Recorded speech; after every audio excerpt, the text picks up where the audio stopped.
No cabe duda de que la realidad es distinta de cómo la vemos. Kia Nobre.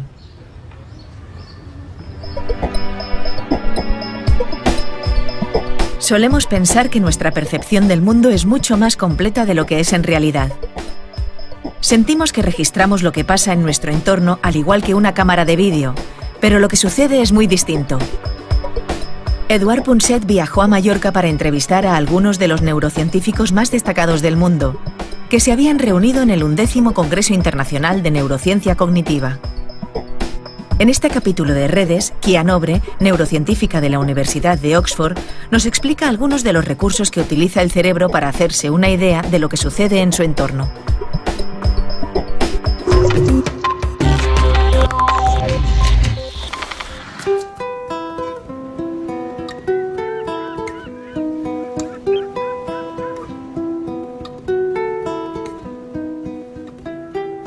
Kia Nobre es una neuróloga científica que empezó su vida en Brasil y ahora está en Londres después de haber estado en Estados Unidos, pero en todas partes donde yo he ido habían oído hablar de Kia y habían oído hablar de ella porque es una de las pocas científicas que dedica prácticamente todo su tiempo a analizar y a medir, no solo a analizar y a pensar sobre ello, sino a medir, a intentar medir el funcionamiento del cerebro. Y por eso Kia, y me corrige si me equivoco, por eso intentas recurrir a los métodos no invasivos, como las imágenes cerebrales por resonancia magnética o los magnetoencefalografías. ¿Qué diablos puedes ver que no verías sin estos métodos? Lo que me interesa, sobre todo, es intentar entender cómo el cerebro es capaz de generar una vida mental tan rica como la nuestra. Entender nuestra cognición. Para hacerlo, intentamos mirar qué ocurre en el cerebro de una persona sana mientras piensa o percibe el mundo. Así que utilizamos varios métodos distintos para intentar descifrar esa actividad mental. Hablemos un poquito del tiempo, de este tiempo que utiliza el cerebro. Y ya sabes, a mí me encantan los fósiles. Tiendo a confiar mucho en el concepto geológico del tiempo. Eso está bien. Estoy acostumbrado a pensar en millones de años, aunque otras personas no. La mayoría de mis amigos son muy impacientes y están pendientes del tiempo todo el rato, cuentan los minutos para llegar a los sitios. Sí. Pero, ¿qué hace realmente el cerebro cuando se enfrenta al problema del tiempo? Quiero decir, ¿se trata de un concepto geológico? ¿Es instantáneo? ¿Es fugaz? Bueno, es un tema muy complicado. Obviamente, creo que el tiempo es un eje fundamental a la hora de organizar nuestras experiencias. Quizás como personas no podamos recurrir tanto a las eras geológicas. Sí. Pero sabemos muy poco sobre cómo está representado el tiempo en el cerebro. Diría que no sabemos prácticamente nada. El marco temporal que yo estudio es en realidad la temporización del pensamiento. Cosas como organizar la percepción y las acciones. Esas cosas suceden más rápidamente que una mirada al reloj, en una escala de cientos de milisegundos, en menos de un segundo. Ese campo de estudio en el que intentamos entender la temporización del pensamiento es muy prolífico en estos momentos. Pero no tenemos todavía una noción generalmente aceptada de cómo está representada dicha temporización en el cerebro. Y sin embargo, supongo, creo que lo que estás diciendo es que la concepción que nuestro cerebro tiene del tiempo, si es que existe algo así, gestiona la forma que tenemos de percibir, de comprender, de comunicar, de hablar. ¿Es así esto? Sí, es muy importante. Como he comentado, creo que la concepción del tiempo es un eje fundamental a la hora de ayudarnos a organizar y ordenar nuestros pensamientos y nuestro comportamiento. Nuestro cerebro no es simplemente un receptáculo que almacena cosas y ordena toda la información que le llega, sino que no cesa de hacer predicciones, proyecciones, y lo hace al dar expectativas de lo que es importante para nosotros, como la identidad, el lugar donde se cumplirán, pero también la temporización. Nuestra actividad cerebral, desde los primeros sistemas existentes, cambia su excitabilidad en función de nuestras expectativas temporales, basándonos en lo que ocurre en cada momento.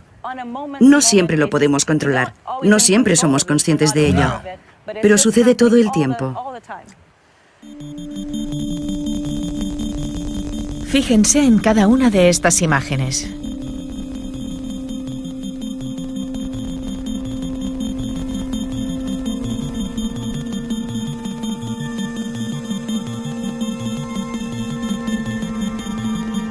¿Ha estado la imagen de la flor el mismo tiempo que las otras en pantalla? Veámoslo de nuevo.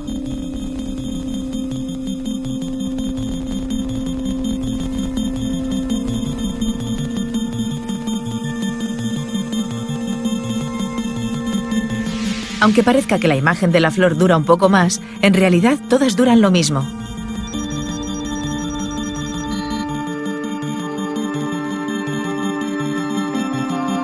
Al cerebro le gusta la variedad, y cuando hacemos que aparezca la imagen de la flor entre la monotonía de las tazas de café, el cerebro fija su atención sobre el objeto nuevo, haciendo que lo percibamos como si hubiera permanecido más tiempo en la pantalla, aunque no sea cierto. El ritmo de las cosas que suceden en su entorno permiten al cerebro valorar el paso del tiempo. Pero esta percepción no es inmutable. En nuestra mente, el tiempo puede parecernos más lento o más rápido según la cantidad de estímulos, lo novedosos que sean y la atención que les prestemos. Todo ello hace variar nuestro recuerdo sobre el paso del tiempo. Por ejemplo, cuando vivimos una situación peligrosa, el tiempo parece alargarse y tenemos esa sensación de que todo pasa frente a nosotros a cámara lenta. En esta situación, nuestro cerebro registra todos los nuevos sucesos que están teniendo lugar segundo a segundo. Y como registra más información de lo que sería habitual para ese tiempo dado, tenemos la sensación de que el tiempo se expande. La atención a ciertos detalles también explica que el cerebro tenga problemas a la hora de valorar el transcurso del tiempo durante periodos prolongados. Imaginemos a una persona viviendo en una cueva sin poder percibir la diferencia entre el día y la noche. En esta situación, el cerebro carece de estímulos y tiende a condensar el tiempo y a creer que ha estado menos días encerrado de los reales. Lo que los investigadores proponen es que cuando un suceso se repite, el cerebro invierte menos en inspeccionarlo y la repetición acostumbra a este, que da por sentado lo que va a ocurrir luego. Mientras que cuando algo nuevo acontece, el cerebro no tiene cómo predecir qué pasará y se disparan las señales de alarma para que se ponga en actividad y aprenda de la situación.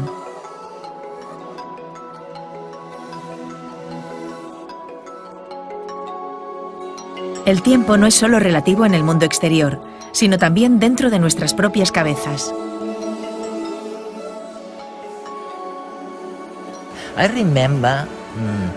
Una vez, mientras reflexionaba sobre la parte útil del tiempo, me acordé de Eagleman, con quien has trabajado, lo sé.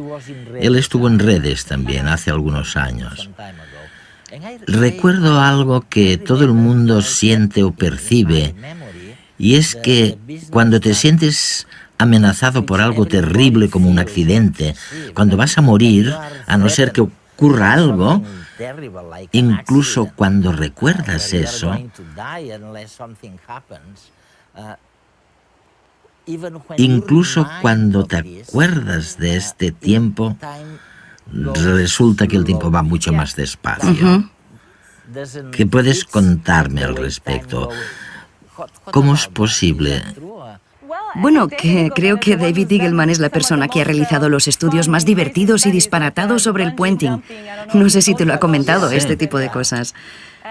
Es cierto que cuando centramos nuestra atención en algo, cuando nos sucede algo amenazador y nos sentimos motivados para buscar qué ha pasado, estas cosas cambian nuestra percepción del tiempo.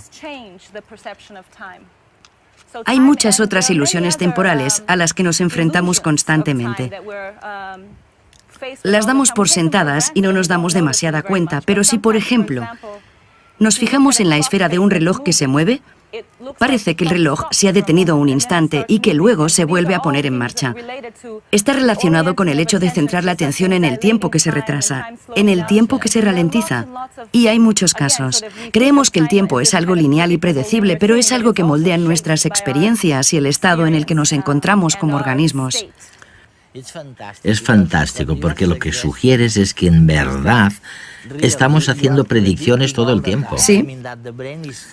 Que el cerebro manifiesta sus propias ideas sobre lo que está ocurriendo fuera. Sí.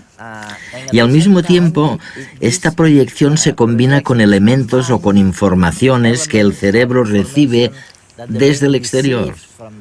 Sí, sí, así es. Así que todo es muy tenue, muy impreciso, ¿no? Bueno, depende de para qué creas que sirve la percepción. Si piensas en ello como en una forma de obtener una visión fotográfica o cinematográfica del mundo, entonces la verdad es que lo hace fatal. Creemos que tenemos una buena película, pero si la detenemos y ocultamos algunas partes de la escena y preguntamos ¿qué había aquí y allí?, la gente no tendrá ni idea. En general, como mucho, vemos dos cosas en un momento dado. Lo que sucede es que tenemos la sensación de verlo todo porque todas esas cosas son posibilidades, pero no están realmente codificadas. Ahora bien, si pensamos que la percepción existe para ayudarnos a hacer lo que tenemos que hacer, para sobrevivir en este mundo, entonces creo que de hecho es un muy buen sistema. Bueno, el tema es conciliar lo que tú estás diciendo con lo que yo preguntaba hace muchos años a mis amigos físicos, ¿no? Yo les decía, oye, vamos a ver, el mundo real, el mundo exterior, ¿es real? ¿Es tal y como lo vemos? O por el contrario, otras personas me dirían un poquito más lo que tú me estás diciendo. No es exactamente lo mismo porque la realidad es diferente, ¿no? Sí, no cabe duda de que la realidad es distinta de cómo la vemos. Cuando empecé en esta profesión era 100% materialista y de hecho sigo pensando que el cerebro nos dice muchas cosas sobre nuestro comportamiento. Pero cuando nos centramos en esa verdad final, es decir, ¿qué hay ahí fuera, en el mundo real? La pregunta es sesuda. He tenido la suerte de casarme con un filósofo. Por eso en casa me recuerdan constantemente, como decimos en Brasil, que el agujero es algo más profundo. Y ya sabes, las cosas son complicadas y al fin y al cabo puede ser que el mundo no sea nada como lo que percibimos conscientemente. Pero a pesar de todo, podemos estudiar la cognición y su interacción con el mundo, nuestras acciones y el navegar por nuestra existencia de forma casi perpendicular al misterio que esconde esa gran pregunta. O sea, diría que existe un mundo ahí fuera, pero no creo que pueda probártelo. Es fantástico lo que estamos sugiriendo, porque en realidad estamos intentando contestar la vieja pregunta de saber si el mundo que vemos es el mundo que existe, tal y cual, ¿no?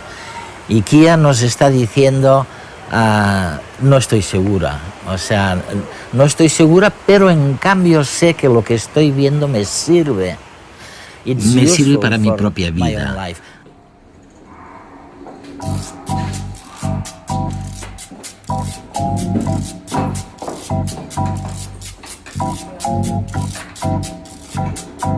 Nuestra idea sobre el funcionamiento del cerebro ha variado, desde considerarlo un espejo donde el mundo exterior se refleja a cada instante, a verlo como el creador de la realidad, adelantándose a lo que pasa alrededor. ¿Qué pasa? Por ejemplo, Carlos no puede evitar lanzar hipótesis y proyectarse en el futuro. ¿Se caerá el ascensor? ¿Llegaré a tiempo a la cita? El cerebro está constantemente adelantándose a lo que está ocurriendo. Hola.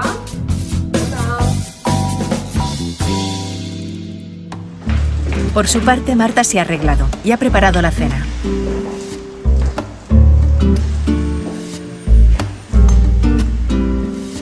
Todo está listo, pero Carlos tarda y ella se impacienta. Antes de que llegue Carlos, el cerebro de su chica ha tenido tiempo de pensar en las más remotas posibilidades. ¿Habrá tenido un accidente? Se retrasa demasiado. ¿O no? ¿Lo mismo está con otra? No sé. Prefiero no pensarlo.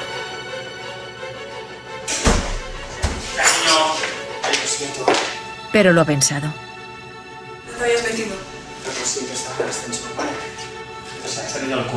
Y ahora que tiene a Carlos frente a ella, no puede evitar el notar ese nuevo aroma. ¿Cómo parece más desaliñado y nervioso que de costumbre? ¿Y esos cabellos en su camisa? Ya no le quedan dudas. Carlos ha estado con otra. ¿Cenamos? Nuestra atención es selectiva y amplifica o filtra la información que le llega del mundo exterior conforme a nuestros propios propósitos y deseos, creando hipótesis del mundo que, junto a las memorias que retenemos en nuestro interior, guían y manipulan la información sensorial para crear nuestra realidad particular. La percepción de la realidad es una construcción de la mente. La eterna pregunta sigue aún sin respuesta. ¿Conocemos la realidad o solamente pensamos en ella? Nuestra mente es el umbral entre el mundo físico y nuestro particular mundo de pensamientos. ¿Ha habido algún cambio? Quiero decir, un cambio real entre el mundo al que estaban acostumbrados nuestros abuelos, que supuestamente era un mundo con muy pocos objetos y poca atención, al mundo de hoy, al mundo digital, culpable de que reprochemos a nuestros estudiantes que no se concentran suficientemente porque reciben tantos estímulos que son incapaces de asimilarlos? Quiero decir, ese mundo era menos vacío que el mundo actual. Creo que el mundo ha cambiado. Hay algunos estudios de colegas míos de distintos países que ponen de manifiesto que aun cuando el mundo es un lugar cada vez más ajetreado y caótico, los niños, al jugar a los videojuegos y consolas, también se concentran mejor. Así que no creo que debamos disculparlos diciendo, es que mis estudiantes, los jóvenes, reciben demasiada información, porque pienso que la formación que reciben les proporciona mejores herramientas para gestionarla. Recuerdo siempre la camiseta de un pedagogo amigo americano que decía, decía, mamá, no es que tenga un déficit de atención, es que no me interesa. Sí, exactamente. Creo que tiene mucho que ver con eso. No me interesa lo que estás diciendo. Claro. Creo que las cosas han cambiado, pero quizás lo veo así por mi edad, porque estoy en esa etapa de la vida en la que a uno le empiezan a molestar los cambios. Me parece que la gente evita pensar mucho, pensar en silencio. Leer algo de principio a fin.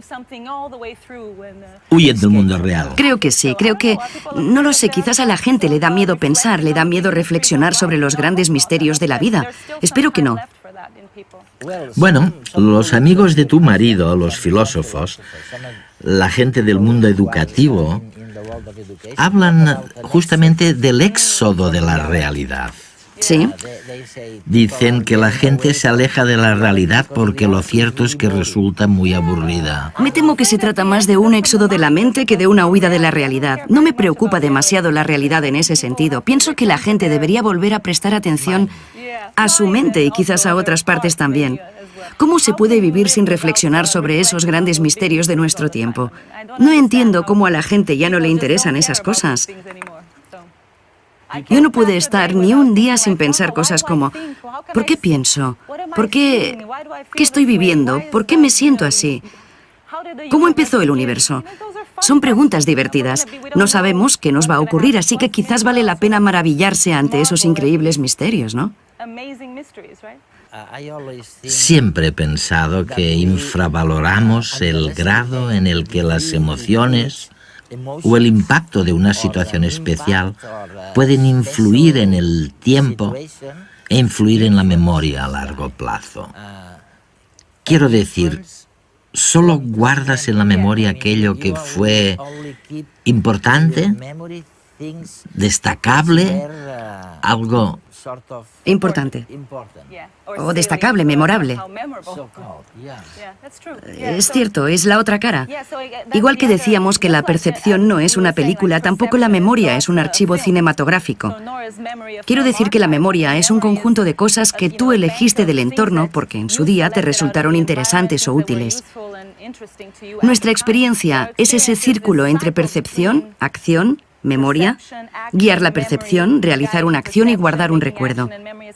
Es un círculo de influencias mutuas y los recuerdos cambian constantemente nuestra forma de percibir el mundo.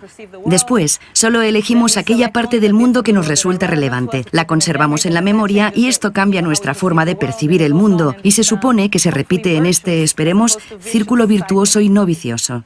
¿Y qué es lo que nos lleva a elegir un recuerdo en particular y no otro? ¿Cómo funciona? ¿Cuál es el papel? Creo que tú lo llamas atención selectiva. Sí. Creo que es una interacción entre varios aspectos. Posiblemente uno tenga que ver con nuestro aprendizaje.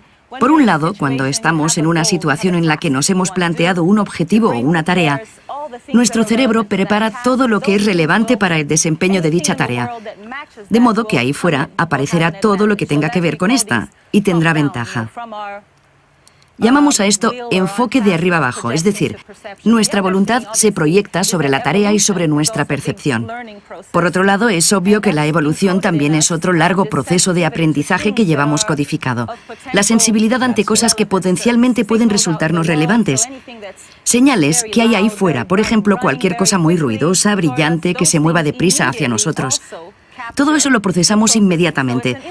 Así que es una interacción entre lo que queremos y aquello a lo que tenemos que reaccionar por nuestra propia evolución, tal y como está codificado en nuestro sistema perceptivo.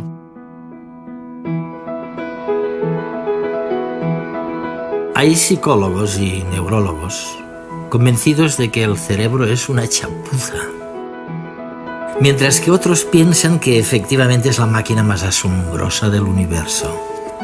¿Y dónde está la verdad?, se preguntarán ustedes. ¿En medio?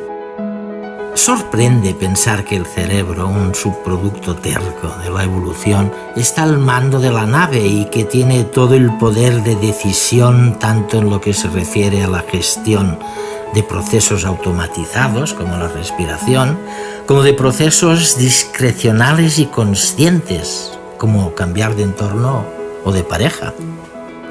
A juzgar por nuestra historia evolutiva, diríamos que el cerebro, es un buen director, pero no nos engañemos. Estamos demasiado convencidos de que la percepción que tenemos del mundo exterior es siempre la correcta. Creemos a pies juntillas en lo que estamos viendo. Y la verdad es que no hay nada más incierto.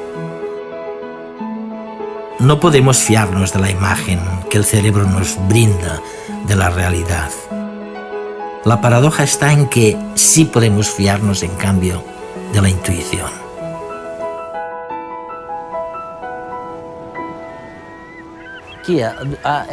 Cuando mis amigos me preguntan algo preocupados, si tienen que confiar en su intuición o si por el contrario tienen que analizar cada situación antes de tomar una decisión,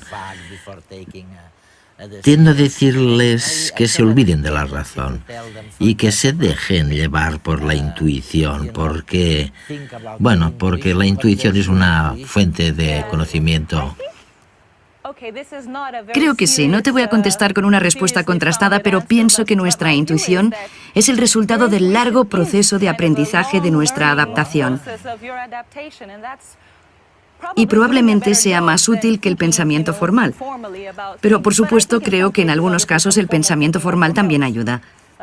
En algunas situaciones, por ejemplo, si te preocupa tener que resolver un examen de lógica, seguramente tendrás que aplicar un pensamiento racional. No obstante, creo que en la mayoría de los casos estamos inconscientemente muy bien preparados para enfrentarnos y reaccionar ante las distintas opciones y oportunidades, porque tenemos un conjunto de recuerdos que nos permiten optimizar nuestro comportamiento en cada momento.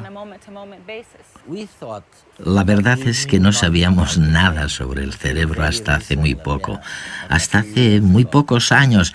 Y ahora de repente tenemos la sensación de que estamos descubriendo un mundo nuevo, ¿sabes? De que estamos recibiendo algunas pistas que quizás nos digan por qué somos como somos.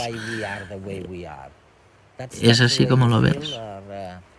Sí, creo que es un auténtico privilegio vivir en una época en la que las tecnologías nos permiten analizar esos principios, desde el cerebro hasta el comportamiento.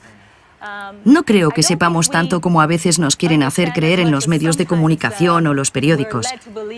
A veces pensamos, aquí está el centro del cerebro o allí. Algunos, como yo misma, pensamos que el cerebro no funciona así en absoluto, sino que creemos que el sistema es mucho más dinámico, por lo que creo que todavía tenemos mucho que aprender. Lo que sí es cierto es que ahora disponemos de algunas herramientas que nos permiten adentrarnos en el cerebro humano sin tener que recurrir a personas que enferman o sufren un ictus. Por eso creo que estamos viviendo un tiempo con muchas posibilidades. Pero espero que nos ayude a plantear más preguntas en lugar de darnos soluciones fáciles, porque sería muy aburrido.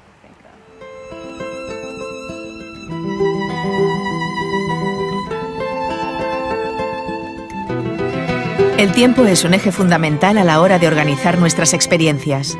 Kia Nobre.